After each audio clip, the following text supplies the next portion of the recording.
இது யாரும் நிறைய பேருக்கு தெரியாது. அது எல்லாத்தையும் நான் வந்து பகிர்ந்து கொள்ளணும்னு சொல்லி நான் ரொம்ப ஆர்வமா இருந்தேன். ஆனா அந்த மாதிரி நிகழ்ச்சி அவர்கள் செய்யவே இல்லை. அதுக்கு மாறாக ஏசி சார் இங்க செஞ்சிருக்காங்க. அவருக்கு கொஞ்சம் மனமார்ந்த நன்றியை தெரிவித்துக் கொள்கிறேன். எல்லாரும் வந்து எம்ஜிஆர் விட முடியாது அப்படின்னு சொல்றாங்க. சினிமால இருந்து வர்றவங்க எல்லாம் அரசியல்ல எல்லாரும் எம்ஜிஆர் ஆக முடியாதுன்னு சொல்றாங்க. சத்தியமாக யாரும் எம்ஜிஆர் ஆக முடியாது. எம்ஜிஆர் ஒரு யுக புருஷர், பொன்மன செம்பல், மக்கள் திலகம். இன்னும் 100 ஆண்டு இல்லை, 1000 ஆண்டான கூட அந்த மாதிரி ஒருத்தர் பிறக்க முடியாது. அவரே பிறக்க வந்தாதான் உண்டு. மக்கள் திலகம் எம்ஜிஆர் மாதிரி ஒருத்தர் ஆகணும்னு சொன்னா அவனோட பைத்தியக்கார யாருமே இருக்க மாட்டான். அவருடைய சாதனைகள்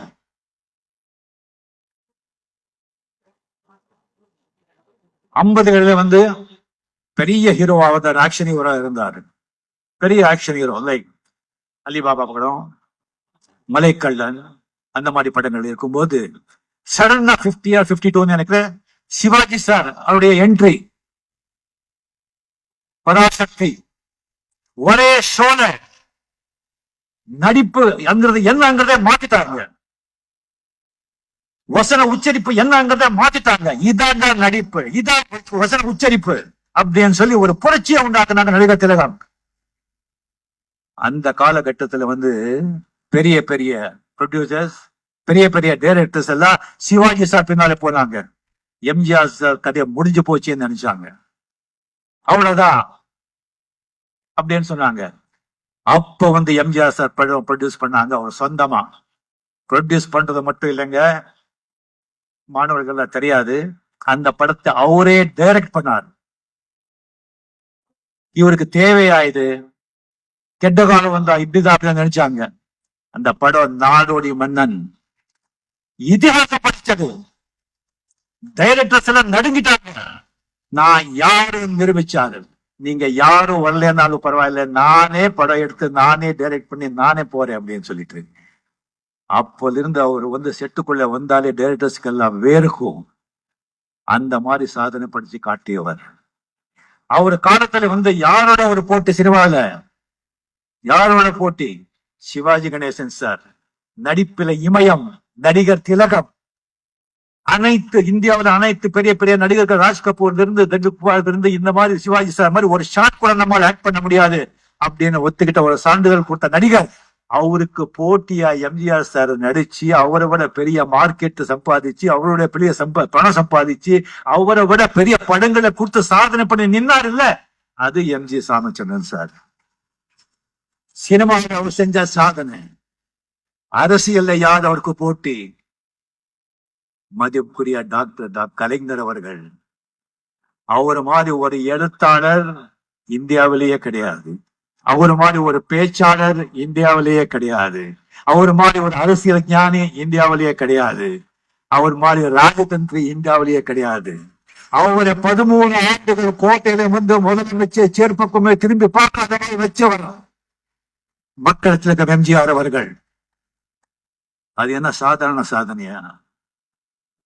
13 ஆண்டுகள் அவருக்கு வந்து மக்களுக்கு நடத்தின ஆட்பு. சாமானிய மக்களுக்கு ஒரு கரண்ட் இல்லாத வில்லேஜுக்கு வந்து கரண்ட் போச்சு. ஒவ்வொரு குடிசையிலையும் ஒவ்வொரு விளக்கு ஃப்ரீயா கொடுத்தாங்க. ஒவ்வொரு வில்லேஜுக்கு பஸ் வந்து பண்ணாங்க, ரோடு போட்டாங்க. 13 ஆண்டுகள் 1 kg அரிசிக்கு 1.25 ரூபாய், அதுக்கு மேல தாண்டவே இல்லைங்க. பஸ் கட்டணம் தாண்டவே இல்லை. அப்புறம் 20 அதெல்லாம் வந்துருச்சு, அது விட்டுடுங்க. மதிய உணவு காமராஜர் கொண்டு வந்து மதிய உணவு 100 பேர் 100 குழந்தைங்க ஒரு கிளாஸ்ல இருக்காங்கன்னு சொன்னா 30 பேர் 3 மடங்கு தான் மதிய உணவு கொடுத்துட்டு இருந்தது. ரொம்ப கேலியாகவும் இருக்கு. எம்ஜிஆர் சார் வந்த பிறகு அது மதிய உணவுன்னு சொல்லி எல்லாருக்கும் சாப்பாடு போட்டாங்க. சத்துணவு திட்டம் சொல்லி அது எப்படி பண்றாங்கன்னு சொல்லி செஞ்சு காமிச்சாங்க. அதுக்கப்புறம் சர்வ சாதாரணம். அப்ப எல்லாம் வந்து அந்த காலத்துல டபுள்ஸ் போனா புடிச்சிருவாங்க. ஏழை மக்கள் டபுள்ஸ் போனா புடிச்சிருவாங்க. அந்த சட்டத்தை மாத்தினாங்க, டபுள்ஸ் போலாம் அப்படின்னு. அப்ப சந்தேகத்துல வந்து யாருக்கு வேணும் கேஸ் போடலாம், அப்படி ஒரு சட்டத்தை மாத்தினாங்க. அது 20,000க்கு மேலே கொடுத்த ரேஷன் கடைங்க ஆரம்பிச்சு ஊழியருக்கு வந்து சம்பளம் கொடுத்தாங்க. அதனால்தாங்க கம்பிட 13 ஆண்டுகள் இருந்து கடைசியில அவர் ஜெயிச்சது அமெரிக்கால இருந்து அவரோட உயிரோட இருக்காங்கன்னு கேட்டாங்க. ஐயா அவர்கிட்ட பேச முடியாதுன்னு சொன்னா பரவாயில்லைன்னு சொன்னாங்க. அவரால் செயலாற்ற முடியாது பரவாயில்லை, அந்த மகன் உயிரோட இருந்தா மட்டும் போதும், அவங்கதான் ஓட்டு போட்டோம்னு சொல்லி குத்துறாங்க. மனிதர் அவர் காலமாயிட்டு இப்போ கூட சமாதியில அந்த வாட்ச் சத்தம் இன்னும் கேக்குதா அப்படின்னு சொல்லி இன்னும் ஜனங்க கேட்டுட்டு இருக்காங்க.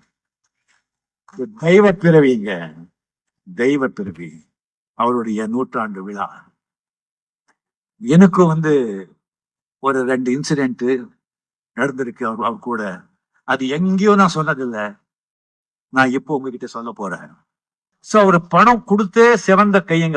அவர் அவரால் எத்தனை பேரை உதவி பண்ணிட்டாங்கன்னு தெரியாது, இன்க்ளூடிங் மிஸ்டர் ரஜினிகாந்த். அது சொல்ற 1978 எனக்கு உடம்பு சரியில்லை, நர்வஸ் பிரேக் டவுன்.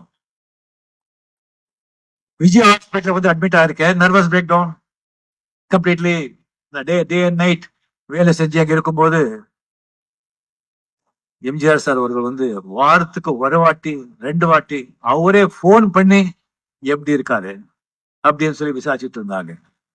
அங்க 2 மாசம் கழிச்சு, 2 மாசம் அங்க இருந்து நான் குணமடைஞ்ச பிறகு என்ன வெளியே விட மாட்டேங்கிறாங்க, அப்படியே உட்கார வச்சிருக்காங்க.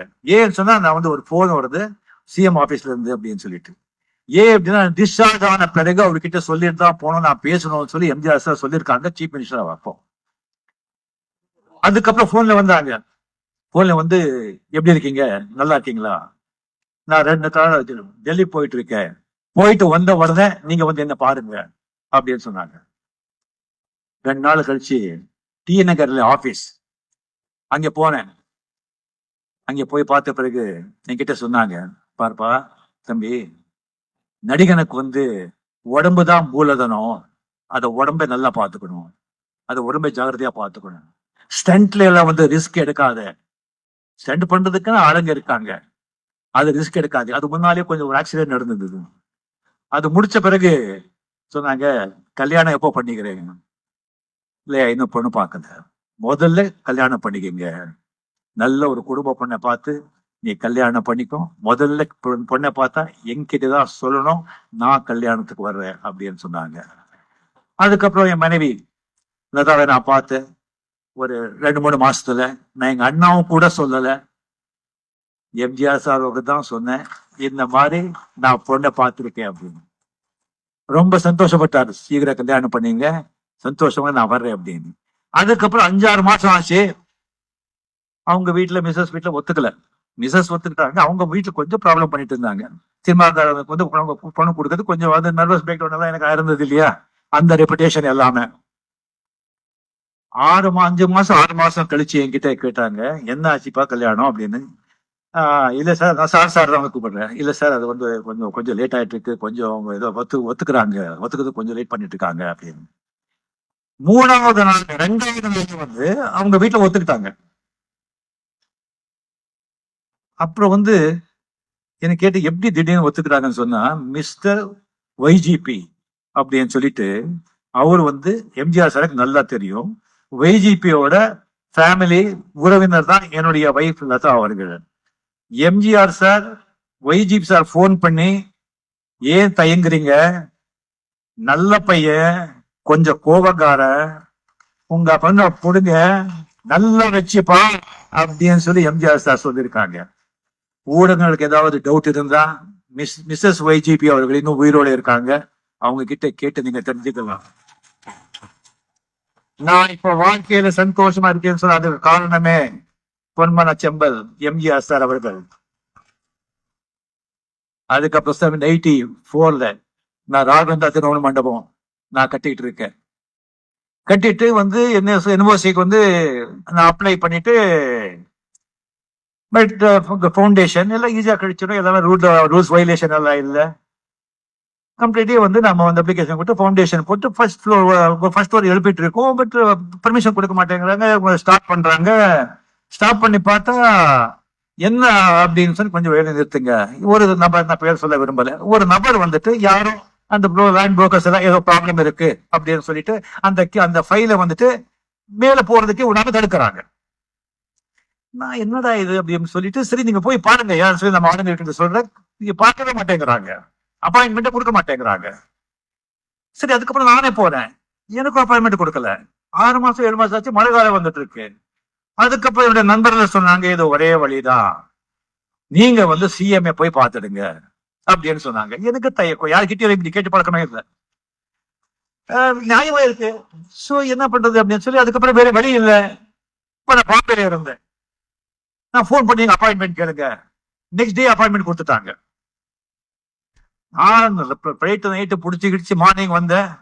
மார்னிங் வந்து ராமவர் தோட்டத்துல போய் உட்காந்து வந்து கேட்டு உடனே என்ன எப்படி இருக்கீங்க, என்ன சமாச்சாரம், போன் பண்ணீங்க, நல்லா இருக்கீங்களா, ஒன்னும் ப்ராப்ளம், என்ன ப்ராப்ளம் இல்லைங்கய்யா, அது வந்து இந்த மாதிரி கோடம்பாக்கத்துல ஒரு மண்டபம் கட்டிட்டு இருக்க, அதுக்கு வந்து ஒரு நபர் வந்து இந்த மாதிரி கொஞ்சம் ப்ராப்ளம் பண்ணிட்டு இருக்காங்க சொல்லும் போது எல்லாமே கரெக்டா இருக்கல. அவங்க எல்லாம் அப்ப என்ன ப்ராப்ளம், நீங்க நாளைக்கு வாங்க, நான் பாம்பேல இருந்து வந்துட்டு இருக்கேன்.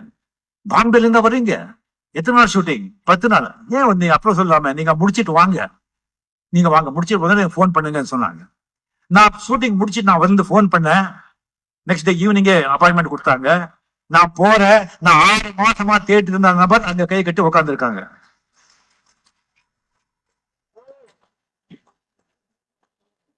அவர் உட்காந்து எம்ஜிஆர் சார் அப்ப உடம்பு சரியில்லை, ட்ரீட்மெண்ட் பண்ணிட்டு வந்துருக்காங்க. அவங்க வந்து உட்காந்து அவர்கிட்ட கேட்டாங்க, யார் தெரியுமா, தெரியும் என்ன, இந்த காலத்துல நடிகருங்க பணம் சம்பாதிக்கிறதே கஷ்டம், ஒரு பையன் தம்பி வந்து பணம் சம்பாதிச்சு அதை காப்பாத்துறது இன்னும் கஷ்டம், ஒரு நல்ல காரியம் பண்ணிட்டு இருக்காங்க, அதுக்கு வந்து தொல்லை கொடுக்கலாமா, உடனே என்ன இருக்கோ அதெல்லாம் பார்த்து நீங்க கிளியர் பண்ணுங்க, திருநாவுக்கரசு போன் போடுங்க சொன்னாங்க. அப்போ வந்து ஹவுசிங் போர்டு மினிஸ்டர் திருநாவுக்கரசு உடனே போன் பண்ணி அதெல்லாம் கரெக்டா இருந்தா ஏவி பண்றீங்க, உடனே தம்பிக்கு வந்து எம்எம்டி பாஸ் பண்ணுங்க சொன்னாங்க. 3 நாளே என்ஓசி வந்தது, எம்எம்டி என்ஓசி வந்தது. ராகவேந்திர மண்டபத்து கட்டினதுக்கு காரணமே அவர் தாங்க. இதுல வந்து ஊடகங்களுக்கு ஏதாவது டவுட் இருந்தா திருநாவுக்கரசு இருக்காங்க, போய் கேட்டு தெரிஞ்சுக்கோங்க. இந்த மாதிரி ஒரு பொன்மனா செம்பல் அவருடைய எத்தனை பேர் உதவி, அது வந்து ஒரு தெய்வ பிறவிங்க. அவர் ஒரு மர்ம மனிதர், மாய மனிதர், தெய்வ பிறவி. அந்த ஆண்டனுடைய சக்தி அவரை இயக்கிட்டு இருந்தது. அந்த மூகாம்பிகை, அந்த அம்மன், அதுதான் அவரை இயக்கிட்டு இருந்தது. அந்த மதுரை வீரன், அவர்தான் அவரை இயக்கிட்டு இருந்தாங்க.